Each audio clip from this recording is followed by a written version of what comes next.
What's up, y'all? My name's Leticia, and you're listening to Confessions from the Closet, a podcast all about vulnerability and overcoming.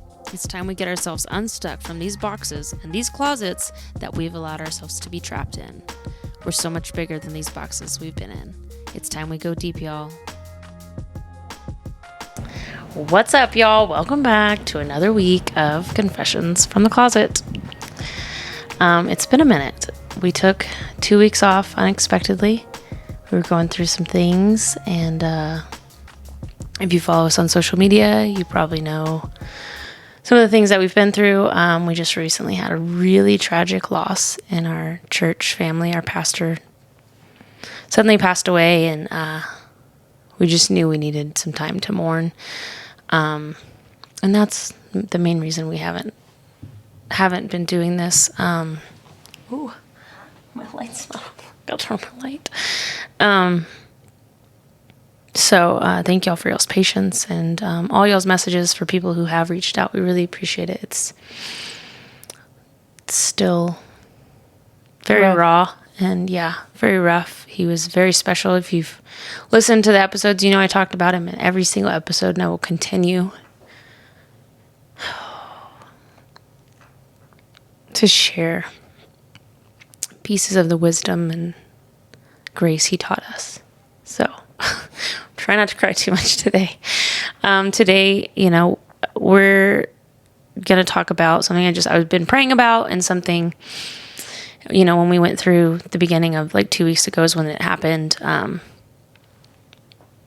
What I felt the topic that would be the next thing for us to cover would be supporting someone, whether it be your friend or your spouse, as they go through depression and how to do that. I've talked a little bit on here about how I've struggled with depression probably since I was 20 years old. I'm 33. So I've struggled on and off with it, and going through this tough season, I'm definitely feeling a lot of that, and also seeing it in a lot of my closest friends and family members because we're all grieving together. Struggling with depression, whether it's the first time ever or again, it's just really important to my heart. Depression's always been close. Suicide, I don't know how much I've talked about it on my mom's episode, I'm pretty sure, but I've attempted suicide, and thankfully not for a long time. But depression's real and depression's scary, and if you don't know how to cope with it, or you've never supported someone through it, I know that's a weird thing to go through. So we wanted to talk about that. So I hope you stick around. If you haven't already, please like and subscribe on YouTube, or leave us a comment on the Apple Podcast. We really appreciate those, and they help us a lot to get this message out there with the analytics, especially with taking some time off. It would really help us just reach more people. Share this if you know someone going through depression and you think they can benefit from what we're going to share. So like I said, I started struggling with depression when I was 20 years old. I had been taking... Depression is a chemical thing, usually. It has to do with things not firing correctly for clinically depressed people anyways. For me, it was. I know when you go through something tragic like this, depression is just a normal thing to feel. But for me, I had been training to go fight in China, and I couldn't cut weight, and so I started taking fat burners because this guy at the store told me to take 4. I did, and then it really jacked up my body chemically, and that's when it all kind of started.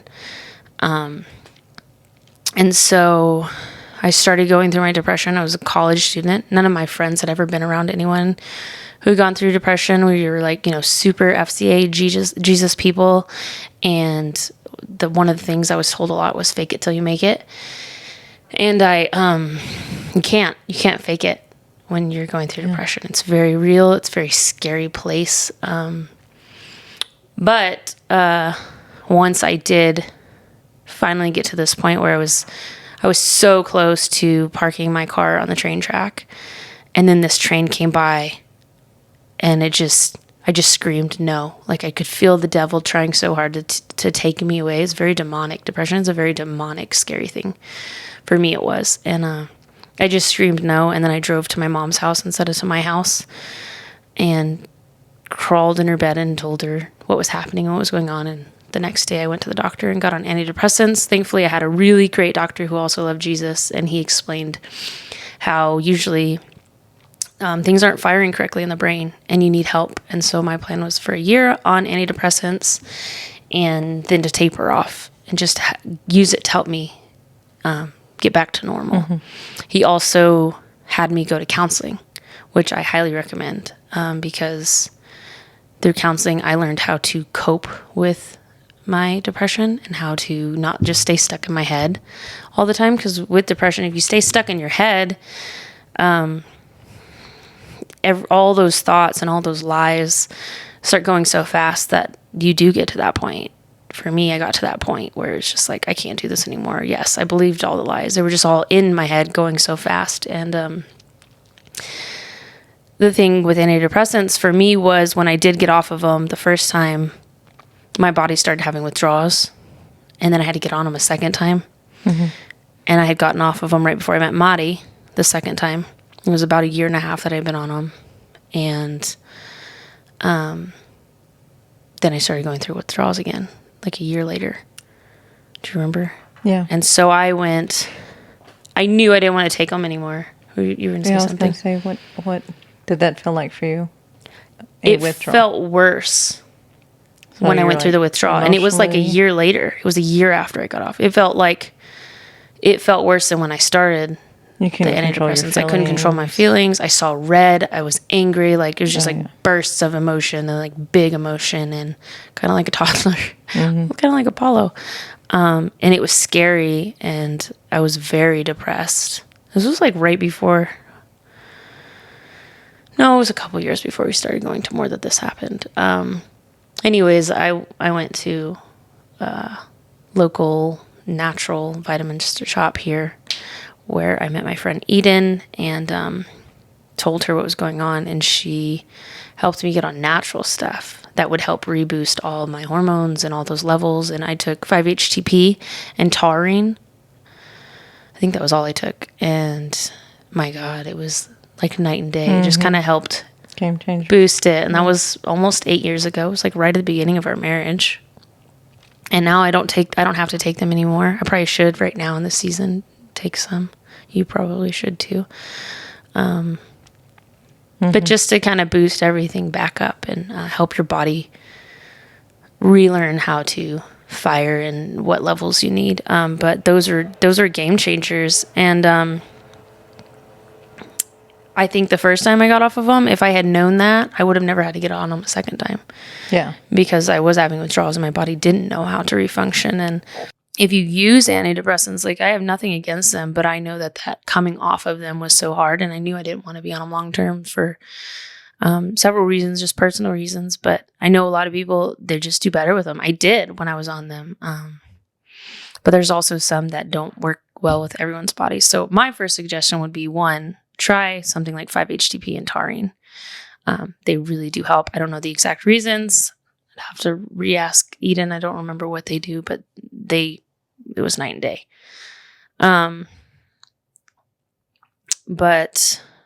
So I do want to read, I don't know that you've ever had this, but I talked about how my counselor taught me to start writing. And I've always journaled. Monty makes fun of me. Our kids will have a lot to read when I pass away. So I have journals on journals. Gives me a hard time. It's true. I have boxes of journals. But this journal in particular, I call my book of Psalms because I love David in the Bible. Because he is very real to me. If you've ever read Psalms, most of his Psalms are like, oh my God, everyone's against me. The whole world's falling apart and all his troubles and weary spirit. And then he's like, but God, you are faithful and you hold me by your right hand and I can overcome this and all that. And he would talk, he would just let everything out and bare his soul and everything he felt. And then he would speak God's promises and truth back into all those feelings. And this is that journal for me. And I've had it, I think, since 2009 or 2008. I think 2009 is when it started. But I wrote this journal entry February 14th, 2009. And it is something I wrote because I wanted to remember what depression felt like. And this describes it in the best way. And so for people who don't understand depression, especially clinical depression where you're just lost, this is what it felt like for me. And I wrote this when I was like deep in my depression. It was before I was really healing. Like it was the beginning of it. I just started counseling. Anyways, it's a scary place, the darkness in my mind, filled with evil thoughts brought on by the devil. The mind is a very powerful thing. It can trick you and tell you lies. But my God is the most powerful, and he lives in me. He is my strength when I am weak. It's like an out-of-body experience, not the cool kind. It's as if someone else is controlling my thoughts, and I know it's not me. I feel like I'm at the end of a long hallway screaming for help, but I can't control myself, and I can't be heard. Thoughts of, oh, you could flip this car. Oh, if you weren't here, it would be so much easier for everyone else. Lies, all lies. And I'm screaming this inside, but something is holding on to me and the voice gets louder. I can't stop it. I feel as if I have to run away from myself. I'm scared of myself who isn't me. I can't be alone in my head. I need distractions. I need to hear people's voices. But because my God is strong and he lives in me, I reach out. I cry for help. I cry for that distraction, so I can calm myself down and get my emotions in check, so I can stop the voice of lies. It's a scary place, and it's hard to escape, hard to control. The thoughts that everyone hates you and you're driving them nuts, you're strange, and no person will ever love you. Again, more lies, more lies. So I pray and remember the truth that God loves me, and I'm never alone, that he's placed me right where I need to be with my Nathans and my friends and family who lift me up and point my eyes back to the sky where my true hope rests, where the lies end and the truth begins. It's a beautiful love. It's never ending. It's unchanging. I will be healed and I will be delivered. Which I didn't know where this journal was. And then I found it like last week or 2 weeks ago, I think it was, when Daryl, we had just found out Daryl passed away, and I was like looking for something else, and it was just on the ground over there on the floor in the basement. And I was like, whoa. So I started reading all this, and it was really cool to read it and to know where I was and where I am now. Because it hasn't gotten that dark since I've known you and since I've gone on those vitamins. But it's been that dark in my life. And I want to talk about, because when I was in college and I was in that season, nobody knew how to deal with a friend who had depression. They thought it was just, oh, fake it till you make it. I mean, we were all kids. We didn't know anything.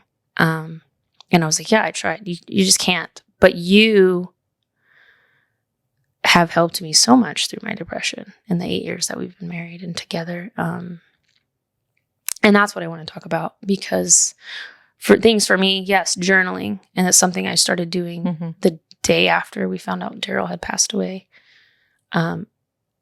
Because the day we found out, oh, Jesus help me.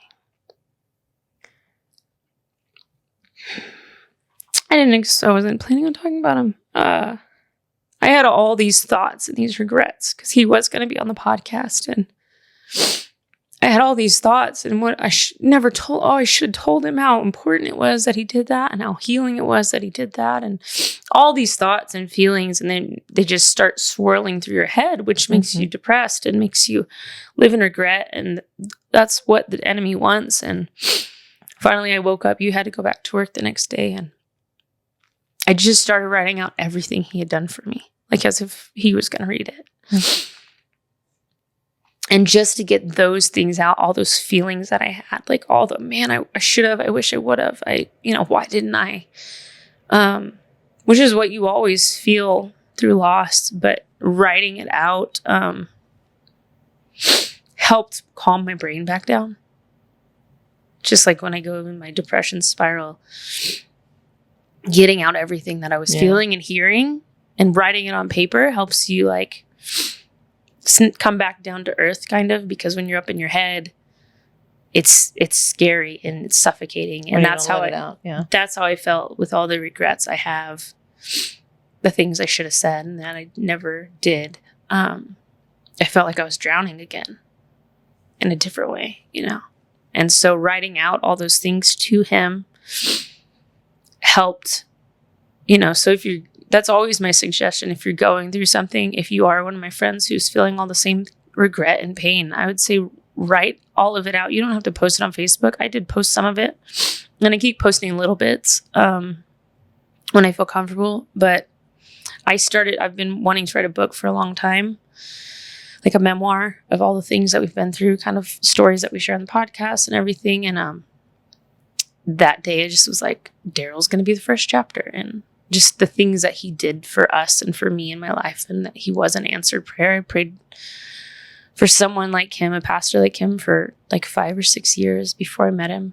And just to write about the goodness of Jesus in him and who he was. And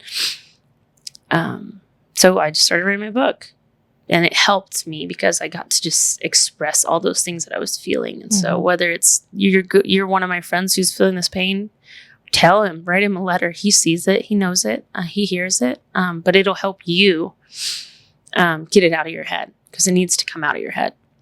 If you're feeling like people don't love you, or people hate you, or you're a pain, because that's often a feeling with depression. You just, everyone will be better if I'm not here. Write that out, and then write good things out about, well, I did this, and this is the truth, and this is our relationship, and this is the truth of that relationship. And who does God say you are? Because God says you're beautiful, and God says you're kind, and God says he loves you and you're perfect. Like, God is at your side. He's never left it. He will, in those moments where I was in my suicidal attempt, like I've, through my healing, gotten to go back and I saw God right there by my side. Like he's the one who saved me. He's the one who helped me.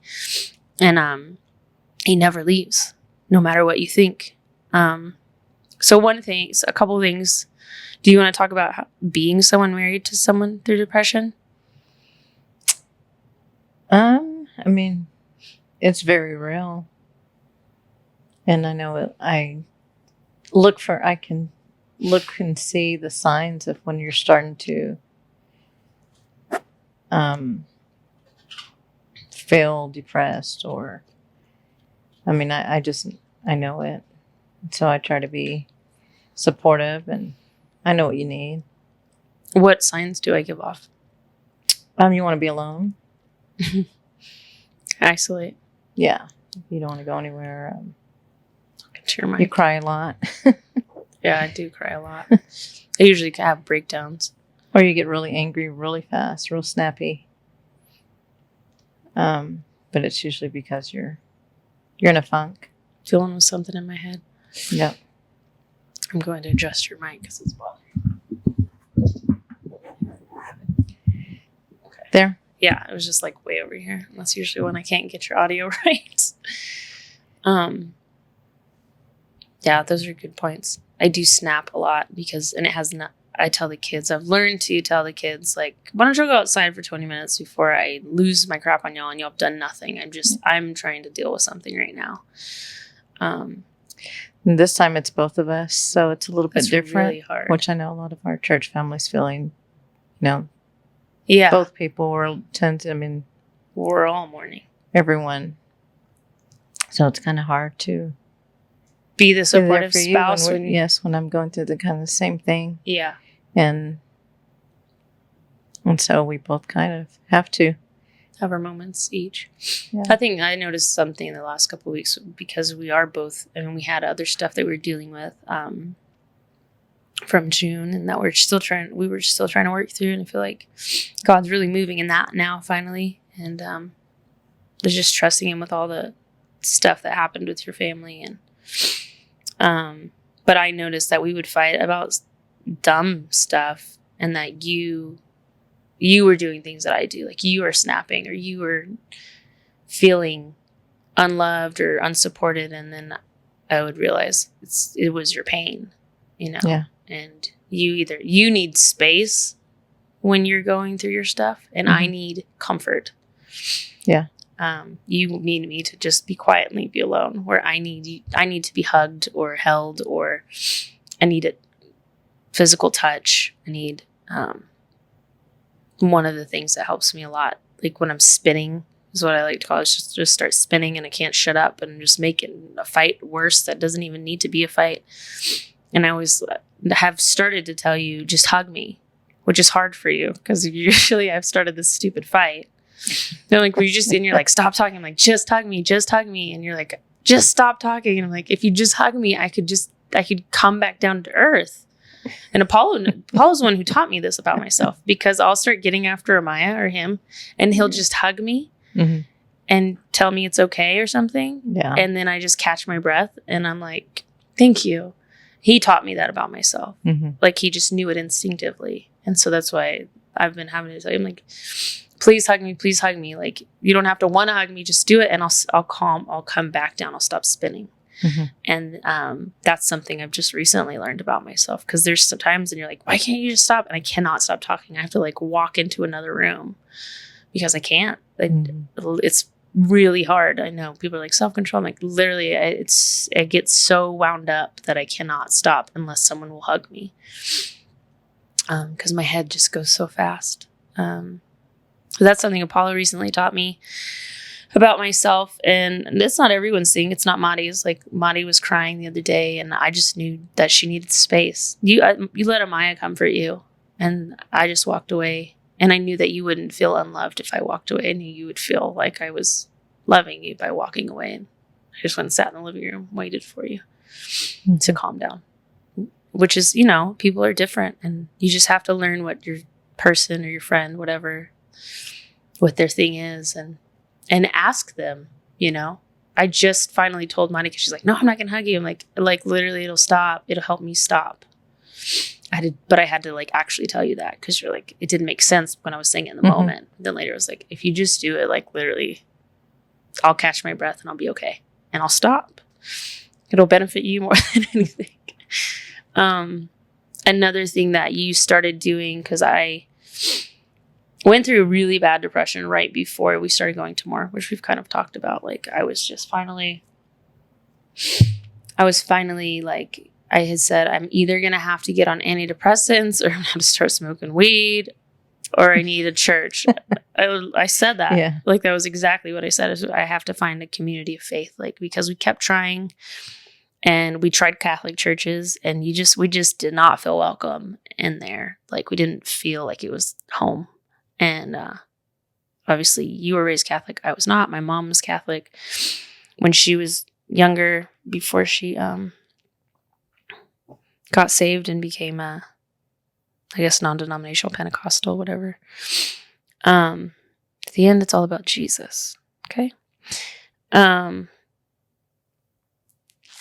I was just like, one of these things has to change. And then that was the week we were going to more for Oliver's dedication.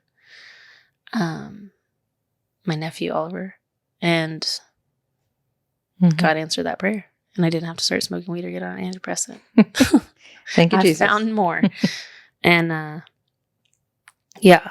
So, but through that, you've also taught me, like, because you say, I want to start being alone, which sometimes I do need to be alone. Sometimes I recharge while I'm alone. Alone without the kids. Without the kids. That's important. I'll take the kids away for a little bit. Because I'm with them all the time. And you saw this morning, they're just a lot sometimes. But you can't calm your thoughts down when you have kids screaming in the background. So Amaya's even really good about helping me with Apollo, because she had left town and I had been through a lot and I was still trying to grieve, which I am. But she came back into town and she kept Apollo, like, for 2 days. She would just kind of keep him away from me and let me just, like, I would go lay on the bed or I'd come downstairs or, and then I'd go around him for a little bit and then I'd just go back and just have like 5 minutes by myself. And she's really good at helping me have that time, because I do need it sometimes. But what you started doing for me, do you want to say what you started doing for me? I think you know what I'm talking about. What? Well, because I want to be alone, and you've taught me that that's not good for me. Oh, okay. Yeah. What made you think that? It's I know. So Mari, she has a big family, and they always have family gatherings, and she would just start, she's like, come on, you got to go. I'm like, I don't want to be around anyone. I'm really sad. And it did start to help me. It taught me the importance of being around people and not just Being isolating. stuck in your head, yeah. Yeah. Not just isolating myself. And I've really learned the importance of that. And right after we found out, you decided that we weren't going to have church on that Wednesday because it's summer. But you said, well, we should do something. We should have people over and we should do a dinner or something. We should just have people over. We need to be together. We can't wait all week. So we hosted, I wouldn't say small group. It was a pretty big group. It was like 60 people at our house. Yeah. Probably. We have a close group. We have a really close group of friends at church. We're really blessed. And we invited people who've been there for years and haven't been around. We've invited people who are new and didn't know the older people who have been at more forever. Because we have a vast group of people. More is a vast group of people. It's like a bunch of different types of people. But we just made spaghetti and everyone brought a side and we had wine. And it was like a communion of sorts. And because I said, I feel like, because I didn't want to, and you knew that. But Daryl had told me several times, you need to host people. Y'all need to host people. And I'm like, Daryl, I'm not a host. He's like, you need to do it. And that was one of the last things he said when he came to our house. And I could just hear him saying, you can do it. It's time to do it. And I'm like, no, I just want to lay in my bed. Thank you. But we did. And it was healing. It was hard when we all first got here, but when we had wine and we had food and we had community, and it's better to mourn together than to, isolation breeds fear, and isolation is hard. It's hard to be isolated. I think that's why 2020 was so hard on people, because that's why depression rates went up. That's why suicide rates went up. And because being alone we were never meant to be alone. We're meant to be in community always. And mourning in community is very important. It's like I thought of Shiva and wakes and stuff like that. And, they have Amaya's godfather, when his parents passed away, like they had the whole week. Everyone was at that house. Eating every day. It's like just food on food. And everyone's there together, mourning together, sharing stories about that person together, being together. Mm-hmm. Because it's hard when you're alone. And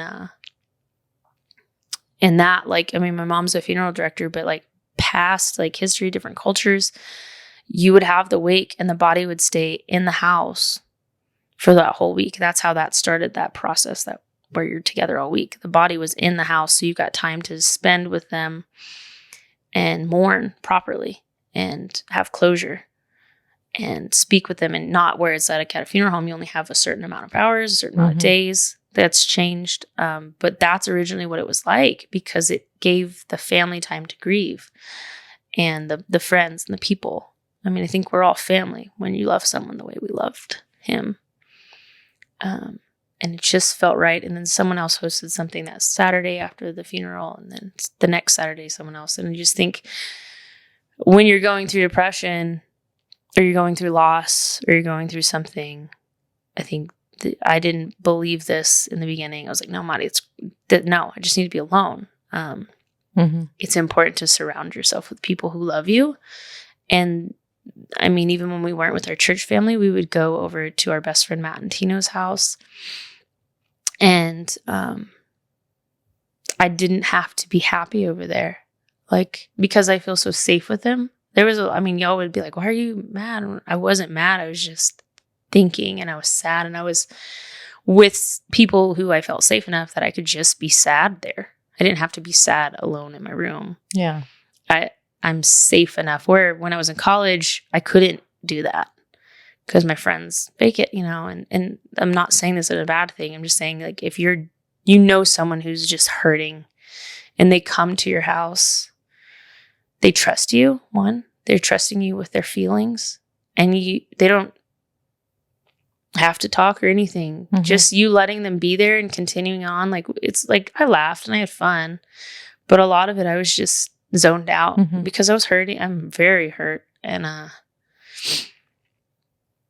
I think that's important. It says mourn with those who mourn, rejoice with those who rejoice. Sometimes mourning with those who mourn, they just need someone to sit next to them. Mm. You don't have to talk. You can put on a TV show. You listen when they need to listen. You can love on them if that's what you feel they need. But I think depression is scary to people because we don't talk about it enough. But it's a very normal and real thing. It's a mental health thing. It's like a sickness. It is very real. And man, when you go through something that's brutal, you can't help. I don't know that you can help but feel depression, because change is scary and the unknown is scary and the uncertainty of things is scary. And I just keep having to remind myself that God is still good.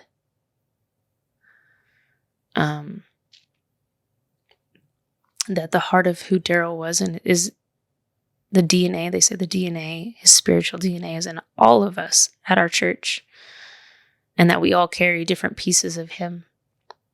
That he just kind of dropped in each of us. He dropped a little bit of him in all of us, and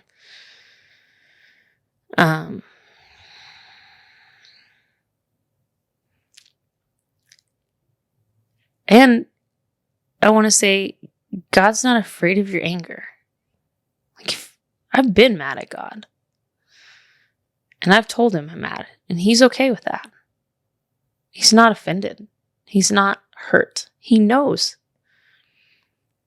I always tell Maya, I'm like, it's okay to be mad at me. You can be mad at me. I'm not going to be mad at you because you're mad at me. Like, you can feel that. Mm-hmm. Don't be mean to me.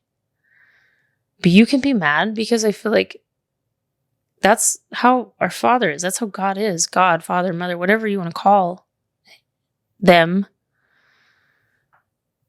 They're not afraid of your pain and your anger at all.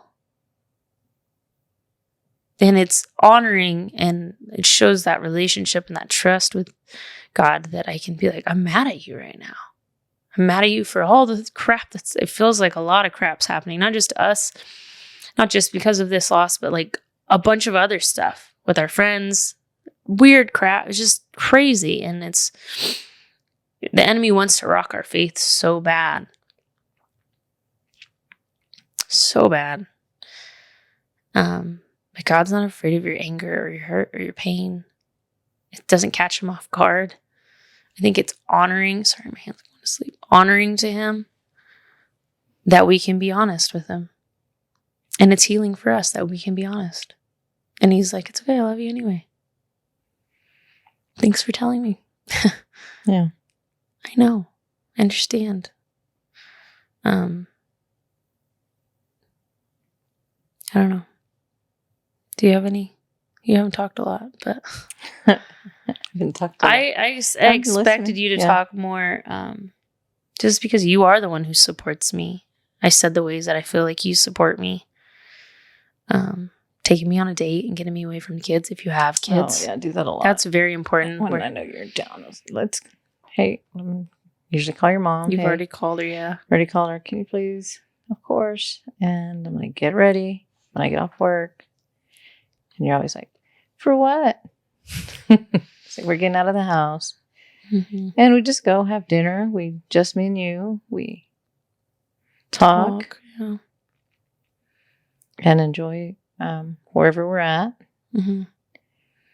But it gives you time away to be in a different environment. I know you're here a lot. And so, yeah, alone, because you obviously can't really communicate with the kids about your feelings. Yeah.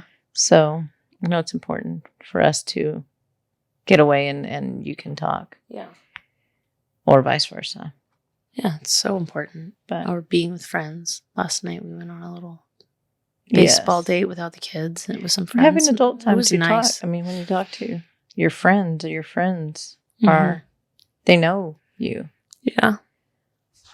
Yeah. And I think that too, to be able to call you, if you are the person going through depression, or you know someone going through depression and you're a mom too, like being able to be that person that they can call and be like, I just really need to get out of my house. I'm having a hard time. Or can you come watch the kids for 30 minutes so I can just just go be. Being that safe place that you don't have to ask questions. You're just like, yes, come.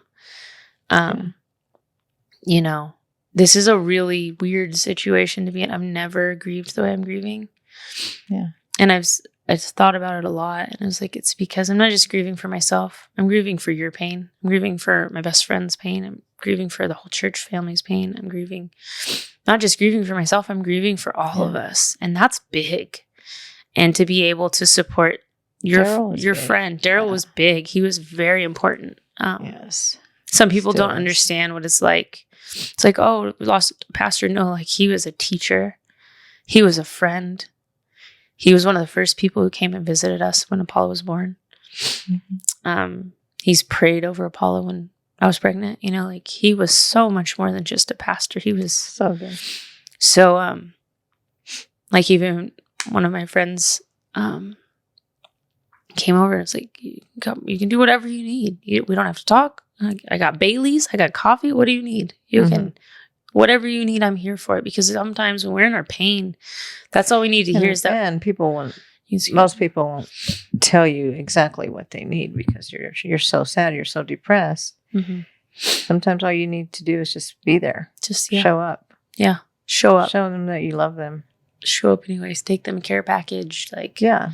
No one's going to say, oh, yeah, can you go get me nobody's coffee? Yeah, can you come hug me? No, you just go with your heart. And if you feel, this is another thing that I've understood. If you feel something on your heart, like, oh, that person comes to your heart, call them.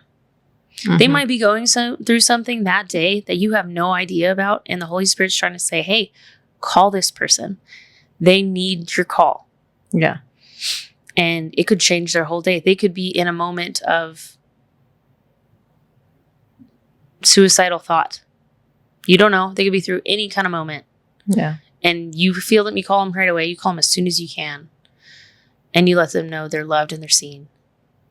Because that's sometimes the most important thing for someone going through depression. They feel like everyone hates them, or they're alone, or the pain is so unbearable that nobody could stand to be around it. Like, you don't have to know what to say. You just need to be there. Just show up. Yeah. Important. It's very healing for me.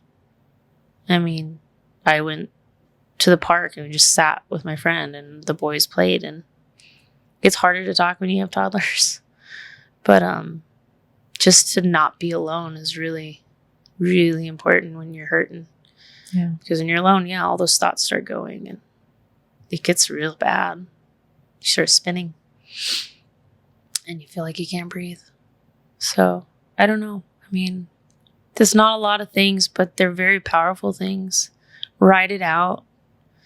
Write in a journal, write on your computer, on your phone, whatever you have. Everyone has a phone with notes. Just try to get it out as quickly as you can, because the longer it stays in there, those thoughts, those lies, those fears, those regrets, the more suffocating it becomes. And if you just get it out and see it, that's what my counselor taught me. If you can just see it, then you can see how real or how not real it actually is. And don't isolate too much. Be around people. You don't have to fake it till you make it. You can be around you. Try to find friends who you're safe enough to just go be sad over there. But that way you're not alone. They love you. They don't care. Yeah, they don't care that you show up sad. Sometimes you just need to send someone a text. Hey, love you. Hope you're okay. Hey, how are you doing? Being kind to one another. I mean, people post so many things on Facebook. Obviously, some of them you can tell that they're definitely going through something. Why don't you reach out to them? Yeah, you don't have to post it on the post. It's more personal to, like, if it's on Messenger. Message them, hey, hope you're doing okay. I love you. Anything. Yeah. But being kind to one another, loving, showing your love. I think that's important for us. Yeah. Everyone. Period. For just humankind. Yes, human kindness is so important. It's like part of loving yourself like you love your neighbor. Compliments. Those go a long way. Them are so good. I like your new earrings. I like your hair. Daryl would give the best. I'd be feeling sad or something, walking, oh, look, you look so pretty today. And it just, like, totally game changer. Mm-hmm. But yeah, he always said, where's your pretty wife? Where's that pretty little wife of yours? She's on her way. He always asked. But stuff like that, you care about people's lives and you let them know you care about their lives. I think we spend too much time not doing that. One thing, and this isn't on depression, this is something that can be beneficial for people in general. I saw the post that said, I think my sister posted, don't wait until funerals to say all the things we should do this at birthdays. So much is left unsaid. And that was something we started last year. I had seen that, something where people write letters or they compliment people on their birthdays. And I said, I don't know how it happened. It just happened. We had my birthday with a small group of friends and everyone went around the table and said something that they love about me and encouraged me. Yeah. And it was the best. I think there was 10 of us there, maybe 12. It was the best, most healing thing for me because, you're going into a new year and to start it being encouraged by the people who love you the most was important. And then we did it recently, like I don't know, now it's been 3 or 4 weeks. Our friend had his birthday and there was a group of us and it didn't mean to happen, but it just kind of organically happened. And Daryl was there at the birthday party and we got to hear what he loved about Todrick and we all got to say it. And I mean, I was crying listening to, it was one thing for me to hear it about myself, but to hear what everyone loved about someone I love and admire, my friend, it was it was so important. And I think that's important that as humans, we're so afraid to compliment people or just say how we actually feel, like the things we love. And then we regret it that we didn't do it at their funerals. And it's like, man, we got to do that. It was so great to hear how much little things that Todrick, people loved about Todrick, our friend. And I was like, oh yeah, I love that too. And I love that about him. Like, we're like, and build each other up. And I know he's someone who struggles with the same things. We have very similar things with depression and suicide. And we're both on the worship team together. I love him. He's my brother. He calls us Sissy. I love his family. But just to get to do that, like, we should, that's what birthdays should be. Not presents and not this, but your actual presence and tell them what you love about them. Because it's important. It's so important. We gotta be better about doing that as humankind. Like, it's humankind. We should be kind. And it's healing. It is. And we're still going to have your birthday. We've been through a lot since your birthday happened. Been through a whole freaking lot. It has been rough. Since your birthday. But I haven't forgotten. Oh, and we can have it late. It's fine. But anyways, I think that's all. Yeah. If you know someone going through depression, again, please share this with them if you listen to the whole thing. Thank you so much. Like, subscribe, hit that bell. Please leave comments on Apple Podcasts too. They really do help me. And I just, with the podcast and YouTube, whatever, I just really want to get the message I feel on my heart out to as many people as I can. And I really can't do that without people sharing it and sending it to people. And if you have been someone who shared it, I know people have been. Thank you so much. I really appreciate it. Our calling on our heart is to be the couple we wish we could have seen growing up and to be that light and to show you can be in a same sex, or I guess you could call it LGBTQ relationship, and have Jesus at the center and the foundation. And he is our foundation. And we would not have gotten through the last 2 weeks or the last month and a half without him being the center, because 8 years. Yeah. Well, I'm saying the last, I know. We would not have gotten through any of that. And, our church and our pastor helped save our marriage too. For sure. Like, I love that I can be like, going to church and this church that we go to and the love that we're surrounded by it and seeing other people love like that is what saved our marriage. Yeah.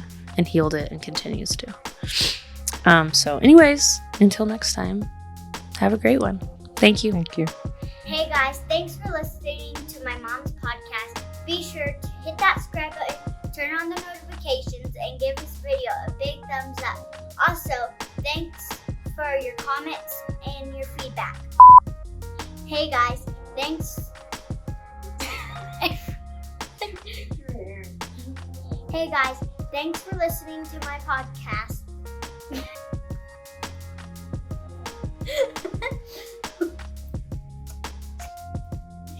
Oh gosh.